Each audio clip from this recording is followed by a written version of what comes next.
मैं आपसे वही सवाल फिर करूंगा कि अगर अजय मोहन की मां ने अजय मोहन को 9 महीने में पैदा किया तो अरे ऊंची जाति के लोगों, तेरी मां ने तुझे 20 महीने में क्यों नहीं पैदा कर दिया? अगर तेरी मां ने तुझे 20 महीने में पैदा किया होता तो तू मेरे लिए भगवान स्वरूप होता। तू भी भाई 9 महीने में, मैं भी 9 महीने में। जातियां तो जानवरों में है, गाय भैंस भेड़ी बकरी वगैरह वगैरह। अलग क्या बताइए?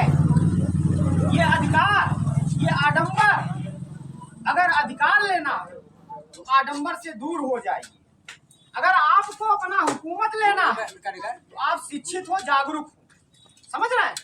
इसलिए मैं यह कहता हूँ कि ये समाज और ये नेता जानते हैं क्या करता है? हाँ सही। एक कटोरे में गोबर ले लिया, एक कटोरे में खीर ले लिया। अब क्या करता है? एक कटोरे में गोबर है, एक कटोरे में खीर है। तो ये जो धर्म नाम की एक धनुष है, यह धनुष क्या करती है? गोबर और खीर मिला के खाइए। गोबर और खीर मिला के इस समाज को खिलाया जा रहा है। और बाबा साहब अम्बेडकर का संविधान क्या कहता है? गोबर खाइए या तो खीर। अब ये आपको निश्चित करना है, आपको गोबर खाना है या खीर खाना है, आपको गोबर खाना है या खीर खाना है, ये आपको निश्चित करना है। मैं नहीं निश्चित कर रहा हूं, आपको निश्चित करना है। और आप जब अगर खीर खाने की इच्छा रखोगे तो आपको दिन और रात एक करके, खून पसीना बहा करके, मेहनत मजदूरी करके, झुग्गी झोपड़ी में रह करके, कॉलोनी खड़ंजा चक्रोट बम्बा का विरोध कर करके अपने अधिकार के लिए अपने बच्चों को पढ़ाओगे। अगर आप मोची हो, आप झाड़ा और फाड़ा काम कर रहे हो तो अपने बच्चे को पढ़ा लिखा के जरूर डॉक्टर इंजीनियर बनाओ। आप सोचिए, गांव की सरकारी प्राथमिक पाठशाला मजदूर बनाने की फैक्ट्री बन गई है। जैसे कुआं ग्राम सभा में हो प्राथमिक पाठशाला ग्राम सभा कुआं, तो हमारे हिसाब से क्या होना चाहिए? प्राथमिक पाठशाला मजदूर बनाने की फैक्ट्री ग्राम सभा कुआं। अब सोचिए क्यों? वहाँ के मास्टर साहब 50 से 60 हजार कमावत हैं, अपने लड़का कहाँ पढ़ावत है? इलाहाबाद, फॉरेन कंट्रियों में। आपके बच्चे इस विद्यालय में जा रहे हैं। अब सोचिए, आपका बच्चा पढ़ लिख करके 18 साल होते होते साक्षर मजदूर बन गया, और मास्टर साहब का बच्चा पढ़ लिख करके डॉक्टर इंजीनियर हो गया। अब सोचिए, आपका बच्चा जब मजदूर हो गया, 18 साल हो तो 20 साल हो तो माई बाप का दिन शादी, अब लड़का जाएगा लेबर चौराहे पे खड़ा हो। अब मास्टर साहब सुने, अब मास्टर साहब के लड़का पढ़ लिख के डॉक्टर इंजीनियर IAS PCS बन गए। जब डॉक्टर इंजीनियर IAS PCS बन गए तब मास्टर साहब के लड़का नैनी में इलाहाबाद में प्लाट ले हैं, तब वहाँ लड़कवा लेबर चौराहे पे खड़ा बा। तब मास्टर साहब के लड़का जो है 300 रुपया के तिहाड़ी आपके नाती पोता के मजदूरी कराए।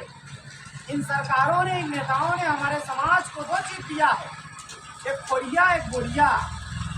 खोरिया आपका बच्चा सरकारी विद्यालय में लेके घूमे, अब बोरिया उनके मम्मी पापा संध्या सुबेरे पोचेदार किया लेके घूमे। बस 2 चीज मिला, ये में खुश रहा, जिंदगी आपकी बीत जाए। आपकी आने वाली पीढ़ी कल भी गुलाम थी और आज भी गुलाम है। इसलिए निकलो अपने अधिकारों के लिए, पढ़ाओ अपने बच्चों को, लड़ो मत। लड़ाई करोगे तो लड़ा दिए जाओगे, धराशायी हो जाओगे एकदम जड़ से। और भाई यही गलत तरीका है।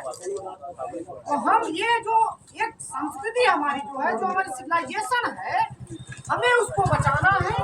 तो अपने आने वाली पीढ़ी को पढ़ाना है, सिर्फ एक संकल्प। अच्छा एक चीज आप देखते हैं, जब चुनाव आवत तमाम नेता आपके दुआरे आए, भैया बाबू, क्यों कहे कि हम चमार से, हम चमारन के पूरा वोट ले लेते, क्यों कहे काछी है हम पूरा कछियन के वोट ले ले, क्यों कहे हम भैया पटेल है पूरा पटेल के। अब हमें फायदा तो उठाए लुच्चा लफंगा चोर बदमाश उठाए कि नहीं? तो हम कहते हैं कि जब हमारे इस समाज में लोग आते हैं, उनको नेताओं को ईंट का जवाब पत्थर से देने के लिए हम लोगों को करना क्या चाहिए? एक नारा मानवर कांसीराम ने दिया था कि एक नोट एक वोट दिया था ना, लेकिन आज मैं एक नारा देके जा रहा हूँ कि अपने हक और हुकूमत को लेना है, ईंट का जवाब पत्थर से देना है। तो नोट डट के लो, वोट हट के लो। नोट जब मिले जो खिलाए, हाँ सही कहा। जो खिलाए, जो गंगा जल उठवाए, 10 दाएं उठावा, जे 5 दे उसे 20 ले और रगड़ के खा। जब जे खवावे ओका इतना खा कि हड्डी पट्टी न बचे। समझा था? अब वोट जो आपके मान सम्मान और स्वाभिमान के लिए सीने पे गोली खाने के लिए खड़ा हो, उसको आप करिए, तब जाके आपका स्वाभिमान बचेगा। नहीं 5 साल फिर खाएंगे, 5 साल फलाने फिर रहेंगे, 5 साल बाद 5 साल फिर आपके दिखावा जाए। हमने आपसे कहा कि मानवर कांसीराम ने वोट और नोट का नारा दिया, मैं आपको आज नारा देके जा रहा हूँ कि नोट डट किलो वोट हट किलो, तब आपका हक और हुकूमत मिलेगा। अन्यथा आप लोग गुलाम थे, गुलाम हैं, गुलाम रहेंगे। और इस गुलामी से मानवर कांसीराम बाबा साहब अम्बेडकर का एक सपना था संविधान लिखने का, मेहनत करने का, कि इस SC ST OBC समाज के लोग अगर सूत्र हैं वर्ण व्यवस्था के आधार पर, तो यानी हम सब एक ही माँ बाप की संतानें हैं। अगर हम सब एक ही माँ बाप की संतानें हैं, तो मानवर कांसीराम ने अगर साइकिल से पूरे भारत में तहलका मचाया था, तो उनका एक सपना था संविधान लिखने का बाबा साहब का, कि हमारे इस समाज में रोटी और बेटी का संबंध हो। जब रोटी और बेटी का संबंध होगा, तब हमारा ये समाज स्वतंत्र होगा, तब जातियां खत्म होंगी। ये जो बेड़ियां आज लटका के रखे हैं लोग, जो बेड़ियां एकदम जकड़ के रखे हैं समाज में जाति और धर्म का नाम का, इसे तोड़ना है तो निकलना पड़ेगा। समझ रहे हैं?